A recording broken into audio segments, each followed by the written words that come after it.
Assalamualaikum warahmatullahi wabarakatuh. Perkenalkan, nama saya Mudia Zudi Chandri dengan NPM yang ke-100 di bawah sini. Saya merupakan mahasiswa pariwisata. Di video kali ini saya ingin merangkum materi ke-1 sampai 7 pada mata kuliah Managerial Skill in Hospitality Industry untuk tugas ujian tengah semester saya. Berikut rangkuman yang telah saya buat.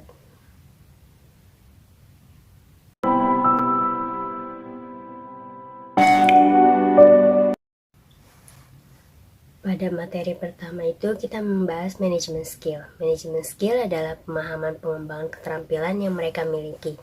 Keahlian-keahlian tersebut meliputi keahlian teknis, keahlian berkomunikasi, keahlian konseptual, keahlian dalam pengambilan keputusan, lalu yang terakhir ada keahlian dalam mengelola waktu. Lalu dalam manajemen skill kita juga membahas tentang soft skill. Soft skill sendiri sangat berbeda dengan hard skill. Kemampuan ini lebih cenderung kepada keterampilan sosial, berkomunikasi, kecerdasan sosial, dan lain-lain. Berikut ada beberapa contoh dari keahlian ini, seperti contohnya komunikasi, problem solving, kepemimpinan, adaptasi, dan etika kerja.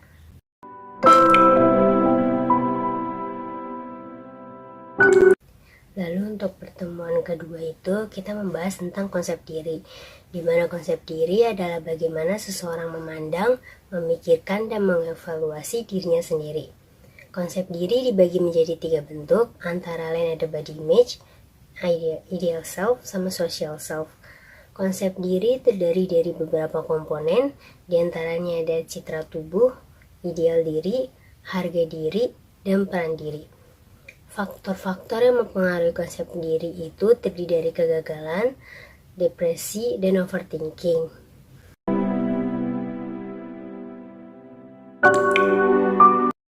Lalu pada pertemuan ketiga, kita membahas tentang potensi. Potensi adalah kemampuan yang memiliki berbagai kemungkinan atas harapan untuk dapat dikembangkan lebih lanjut. Potensi dapat diklasifikasikan sebagai berikut, yaitu yang pertama ada kemampuan dasar, yang kedua ada etos kerja, dan yang ketiga ada kepribadian. Macam-macam potensi diri yang dimiliki setiap manusia itu ada potensi berpikir, potensi emosi, potensi fisik, potensi sosial, potensi mental intelektual, potensi mental spiritual, dan potensi daya juang. Pengembangan potensi diri adalah berusaha untuk memaksimalkan potensi-potensi positif yang ada dan meminimalisasikan kelemahan-kelemahan yang ada pada kita, sehingga kita mampu berperilaku sesuai dengan peran yang sedang dimainkan dengan baik. Cara sederhana yang mungkin dapat membantu kita mengenal potensi diri yaitu memiliki tujuan hidup yang lebih tinggi, tidak membatasi diri, terbuka untuk belajar, tidak pernah menyerah, tidak berpikir kita itu nggak mampu, lalu bertemu dengan orang-orang yang lebih banyak lagi.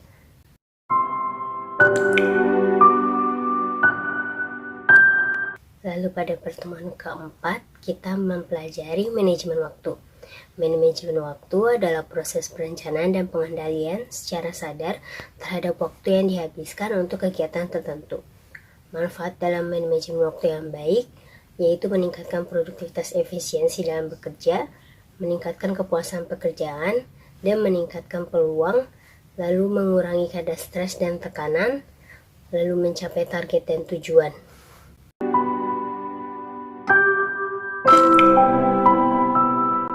Untuk materi kelima, kita membahas tentang manajemen diri. Manajemen diri adalah di mana seseorang menempatkan tujuan hidup bagi dirinya sendiri. Dimensi manajemen diri itu ada pikiran, tubuh, perasaan, dan spiritual.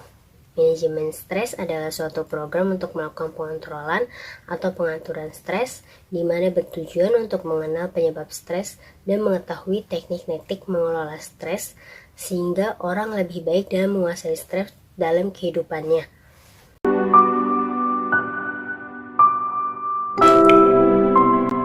Lalu ada materi ke-6, kita membahas tentang kepemimpinan. Kepemimpinan sebagai kemampuan untuk mempengaruhi suatu kelompok ke arah pencapaian yang kelompok dan efektivitas organisasi tergantung pada kualitas kepemimpinan.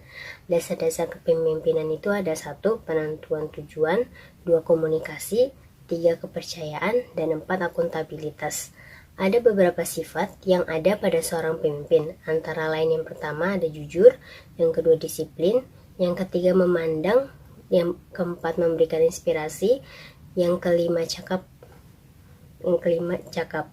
Kepemimpinan mempunyai beberapa tipe, yaitu dijelaskan sebagai berikut.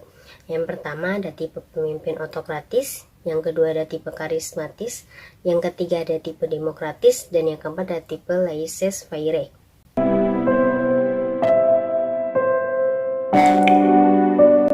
Lalu pada materi terakhir yaitu materi 7 kita membahas tentang negosiasi. Bernegosiasi merupakan kegiatan di mana kita memiliki sesuatu untuk kita tawarkan atau menginginkan sesuatu dengan bersyarat yang berbeda dengan pihak lain dan menginginkan hasil yang menguntungkan. Kesalahan umum dalam bernegosiasi yaitu yang pertama menegosiasikan harga sebelum detail lainnya. Yang kedua tidak memikirkan hasil akhir yang diinginkan dan tidak memberi ruang untuk bernegosiasi. Yang ketiga, kurang percaya diri. Yang keempat, tidak memahami kebutuhan pelanggan. Yang kelima, membiarkan pelanggan mendikte proses dan hasil negosiasi. Yang keenam, terlihat sangat butuh.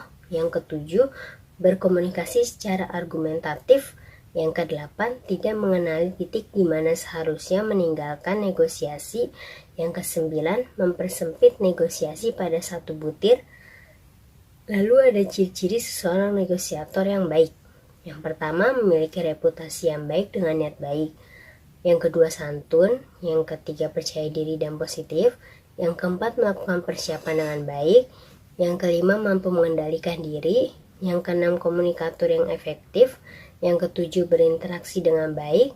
Yang kedelapan, berpikir terbuka. Yang kesembilan, kreatif. Dan yang kesepuluh, berani mengambil resiko. Lalu ada proses negosiasi. Yang pertama ada analisis atau investigasi, yang kedua ada presentasi, yang ketiga ada tawar-menawar, yang keempat ada kesepakatan. Lalu ada 4 tipe kepribadian orang bernegosiasi menurut Martson.